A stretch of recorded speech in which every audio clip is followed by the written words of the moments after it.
ఇప్పుడు పచ్చిమిర్చి వేస్తానండి.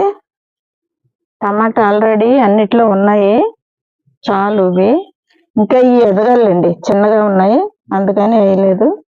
ఇప్పుడు పచ్చిమిర్చి వేస్తున్నాను, రెండు వేస్తానండి. సూతి ఎనిపేసానండి, చెప్పాను కదా సూతి ఎనిపితే గుబురుగా వస్తుందని, అందుకని సూతి ఎనిపేసాను.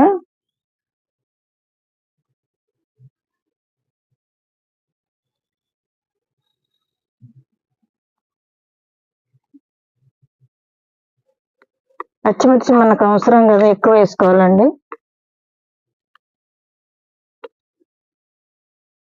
రోజు వాడతాం కాబట్టి, ప్రతి కూరలో వేసుకుంటాం కదండి పచ్చిమిర్చి, అందుకని మనం పచ్చిమిర్చి ఎక్కువ రెండేసి వేస్తున్నానండి ఒక్కొక్క కుండీలో.